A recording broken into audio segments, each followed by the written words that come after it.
Sawadee krap. I trust that everyone managed to get your tea break. Yeah, if you're wondering why is it I'm the one speaking and not Sentinel one, because Kun Sen is very kind enough to exchange slot with me, because after this I have to catch a flight back to Singapore. All right. So before I begin my presentation, again, I'm James. I'm based in Singapore. I cover the Citrix portfolio solution. Just a check of hands, right? How many of you are familiar with Citrix? Can I just have a show of hands? Okay, I see a few hands. All right. Now, I've been with Citrix for, I think, over 15 years. It's been a long time, but Citrix is very well known for our VDI solution, our virtual apps and desktop solution, as well as our application delivery controller, right? Our ADC solution. But today, I'm not going to talk about these two solutions, but I'm going to introduce to you our new offering from Citrix, which is our Zero Trust solution, okay? Our Zero Trust solution is known as Secure Private Access. If you go to our website, you'll see SPA, Secure Private Access, SPA. We don't call it SPA, because SPA is like massage, right? Not SPA, but SPA. Secure Private Access is our ZTNA solution. So I'm going to introduce to you this new offering that we have from Citrix. It's an entirely cloud-based subscription solution. Why do we talk about Zero Trust? How many of you here are already talking to your customers about Zero Trust Access today? Can I just have a show of hand? Anyone? Nobody, yeah. Well, if you're not, you must start talking about Zero Trust, because everybody is talking about Zero Trust today. Okay, every solution is talking about Zero Trust. And you can see all the speakers are talking about Zero Trust. So why is it so important about Zero Trust? Because now, many of our customers today have already deployed a lot of perimeter defense in their networks, right? If you look at the old perimeter defense, you'll see a lot of things like firewalls, IDS, IPS, secure web gateways, right? On-prem, yes? Why? Because employees connect from office going out, right? They'll go through all the perimeter defense. But because of the pandemic changes, right? You find that more and more workers are connecting not only from office, but they could be connecting from Starbucks. They could be working from home. Yes? I don't know about you, but in Citrix, right? Ever since the pandemic, everyone can work from home, right, for Citrix. And after the pandemic is coming down and the rules are relaxing, now the company say, no, everyone please come back to office, yeah? So our boss organized a lot of like lunch party, you know, celebration drinks, come back, all right? But most of us still want to stay at home and work from home. We try not to go office, because when we go office, we have to go office and do Zoom call. And we have to do Zoom call from office. Then I might as well just do Zoom call from my home. What's the difference, right? Okay, so because of the hybrid working style, and I'm sure many of you, some of you are working from home, yes, still? Are you all still working from home? Yeah, a few, right? Yeah. And then maybe most companies may be hybrid. Sometimes work from home, a few days work from office. Yeah.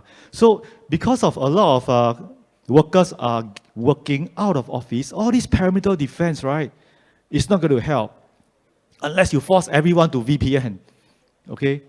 Unless you force everyone to VPN. And you can see later why, right? VPN itself, well, it serves the purpose of securing your connectivity to on-prem, but a lot of connectivity are also SaaS-based out of office. So why we talk about Zero Trust, right? In a Zero Trust solution, before a user connects in, we want to do a series of checks. We want to check who the user are. Is the device compliant, right? Before we can even allow the device to access the connection. So we want to do identity checks.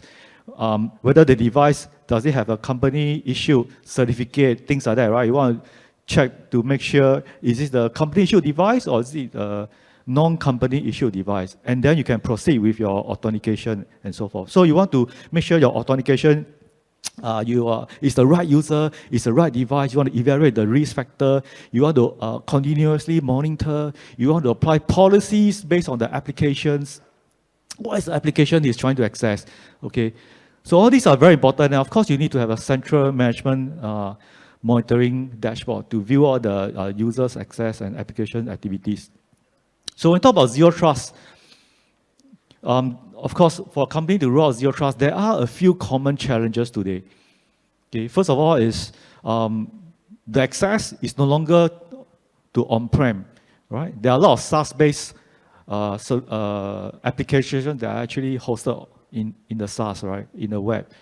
So not everyone need to VPN in, right? Because a lot of SaaS-based, they just need a browser and they can actually access. So there are SaaS challenges, and workers are connecting, sometimes maybe not from their own device, maybe they are connecting from their mother-in-law PC when they work from the mother-in-law of home. When they don't carry their device, they're using some other device, right? That's non-company issue.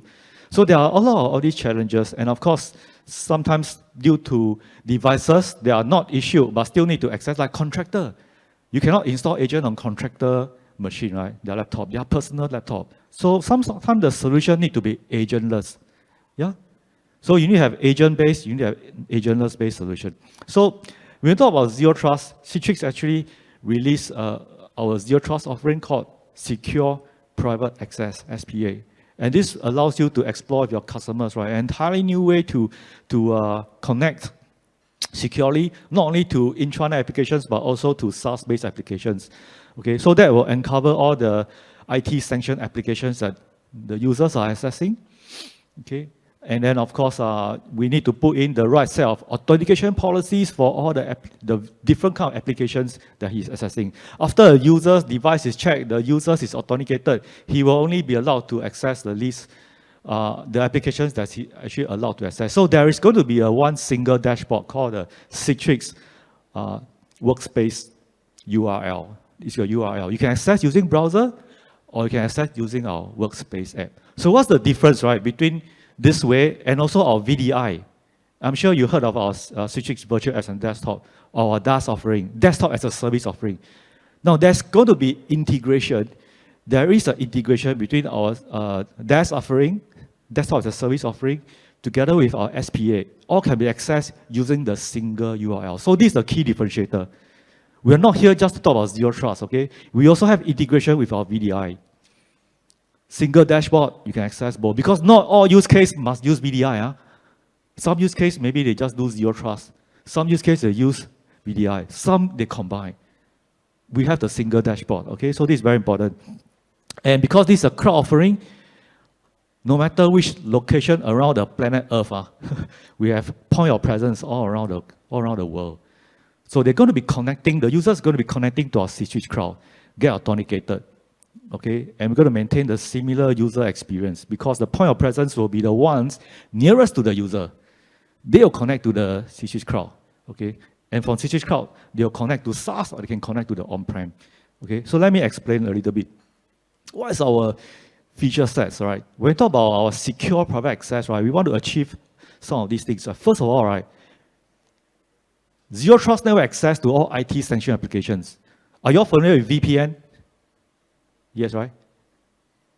Yes? Your self VPN, you're familiar with VPN. Now, VPN is to allow users to access to their IT application, right? Yeah, on the data center. And you need a VPN client, right? Because the application could be running on the laptop. Yeah, after the VPN tunnel is connected, you run the application and you can connect. Yes? Anything wrong with VPN? Nothing wrong. Nothing wrong with VPN, okay? But you do have to open an inbound firewall rule, right? That says anything from internet, port 443 allow. Destination, my application on my VPN gateway. Yes? Source, any destination VPN gateway, port 443 allow. You have what? You have to allow an inbound. You are allowing an inbound connection, okay? On a zero trust connectivity, you do not need to open any inbound connection on your firewall. When you deploy our Citrix Zero Trust, right, you will deploy a connector appliance on the on-prem, and that connector appliance in your data center will establish an outbound connection to our Citrix Cloud. Outbound, 443, okay? So your firewall do not need to open any inbound. it will have outbound, right, from our connector appliance that's deployed on-prem. So you have a 443 outbound connecting to our Citrix cloud. For the user's device, they will connect either using browser or using our agent and connect to our Citrix cloud outbound. So both connection are connecting outbound to our Citrix cloud. Okay? And from the Citrix cloud, once the two tunnels are established, the application access is then accessed through the two tunnels. Okay? No opening of firewall ports for inbound. So this is the way we do the zero trust. And we talk about, so any use case that your VPN users are accessing, you can actually use it using our zero trust. All right? And much more secure because no inbound connectivity required on the firewall. Now, we can also do adaptive authentication. Adaptive authentication is very important. Many of us are familiar with multi-factor authentication, yeah? Or two-factor. User ID and password, right? What you know and what you have, the token.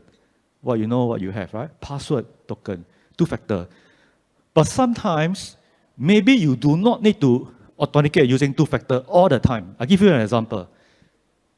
If you're a worker, you're working from your company network, you're connecting to your resource. Do you think you need two-factor? This worker is connecting from your office network. Maybe a single-factor authentication is enough. Yeah, he's physically in office network. His IP address is from office. But if the same user were to be connecting from home, outside of office, the network is no longer trusted. Then you do two-factor authentication. Make sense? But how do we know? This is the intelligence where we apply adaptive authentication. Our authentication need to adapt to the source location, adapt to the device. Is the device trusted or untrusted? Is a source network trusted or untrusted? Untrusted, two-factor. Multi-factor, trusted, single-factor. You can configure all these. And of course, if you want to do all two-factor, then it's okay. You can do. So it's flexible. We have the intelligence. All right? So we go beyond that by doing multi-factor, or you can apply a endpoint security check on the device when it's connecting. I want to make sure that your device is a company-issued device. If it's a company-issued device, I trust you, and I'll just do single-factor authentication. If it's an untrusted device, I check on you, you do not have the SSL certificate. I don't trust you. I will do two-factor authentication. If I check and you have the SSL certificate, I trust that this is a company-issued device. I will do single-factor authentication. So you can see, it is not fixed. It is flexible. It's adaptive. It's able to adapt, okay, based on conditions. So this is very important, adaptive. And then, of course, single sign-on to web browser services. It could be browser services that are in the SaaS, or it could be browser services on your intranet. We can do single sign-on. Okay, and then security controls. Again, this is a differentiator because there are many zero trust solutions, right? So when we talk about adaptive controls, what are we talking about? We can do anti-screen capture. Yes, if you do a zero trust lock-on access to our workspace portal, you launch the application, and you try to do a screenshot from the laptop, the screen becomes blank. You cannot capture anything. Prevent data leakage. Prevent screen capture. What if somebody use a mobile phone, take out and take a picture? Can you prevent that? Cannot, right? Unless you go to the person and monitor him, right? You cannot. But how do you prevent people from using mobile phone and take picture? Okay, this one, we have watermarking. When we launch an application from our workspace app, we can imprint watermark. The watermark will have his user ID and IP address information on his screen. So if he were to take a mobile phone and take picture, his ID is there, username is there. If he share the picture with other people, he will be in trouble. The picture has his ID. So this is how we discourage and prevent people from taking all these things. Okay? So anti-screen capture is there. We also have anti-key logging. Anti-key logging, as you know, right, is to prevent keyloggers, right, from logging your user ID and passwords. So when you launch, we have anti-key logging mechanism. If there's a keylogger, it tries to capture, the information will be scrambled. They can't capture it, okay? The correct keystrokes. So these are safety mechanisms. And more than that, right, we can also do preventive copy and paste. They launch a web browser, they try to copy and paste, right?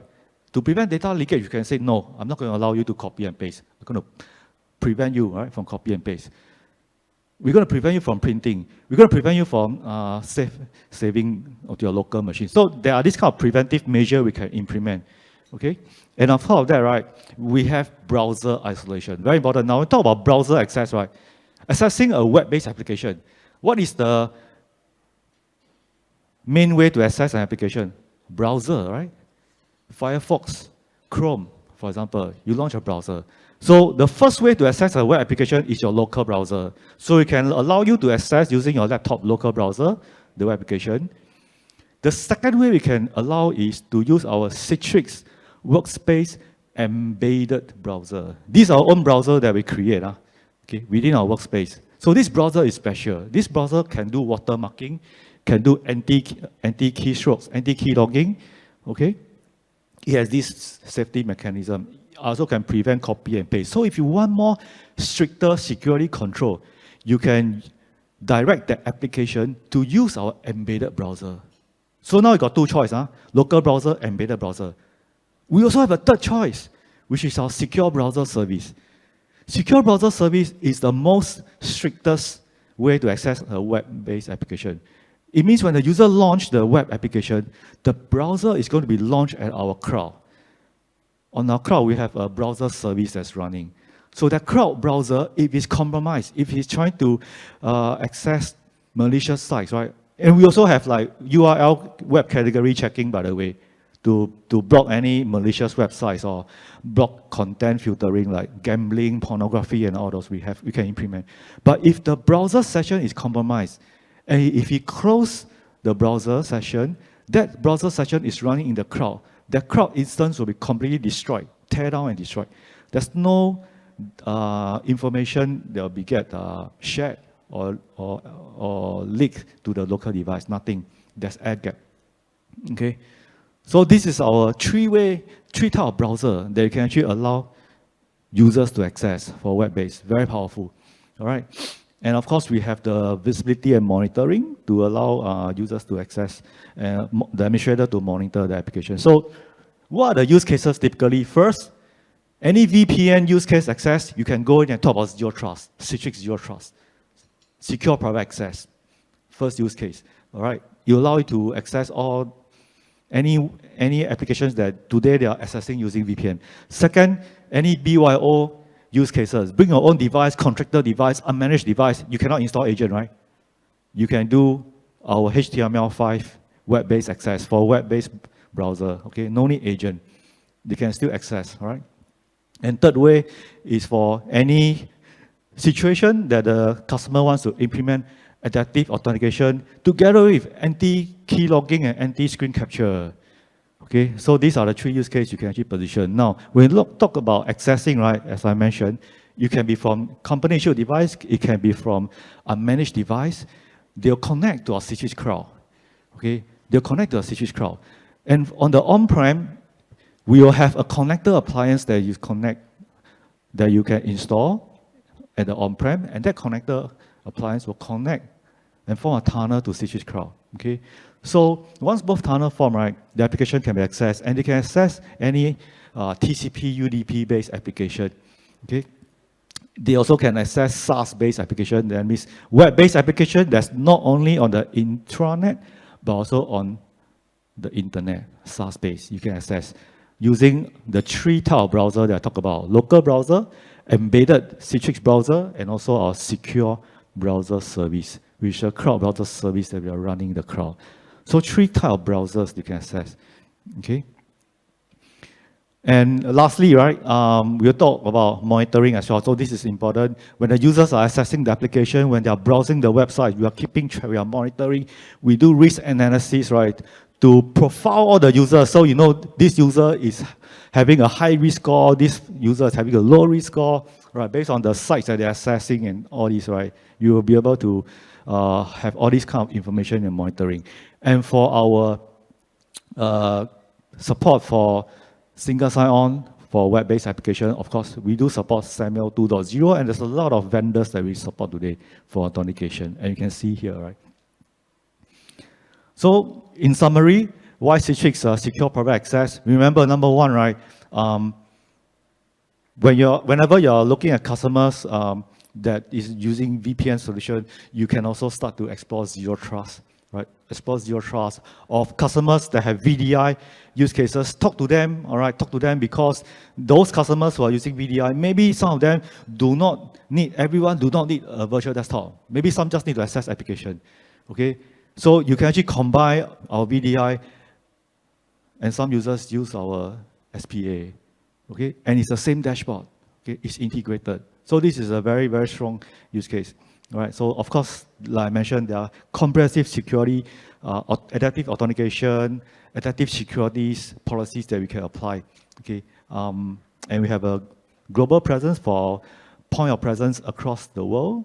So that gives the users a consistent, uniform experience, right, when they're accessing, no matter which part of the world they're connecting from. Okay, and then the PowerPoint will be made available to you all, so don't have to worry. And then if you're interested, you can actually sign on our trial as well, the 60-day evaluation trial. Okay, and I think that's the end of my presentation. Thank you very much. Thank you for your attention. Kapun Kap.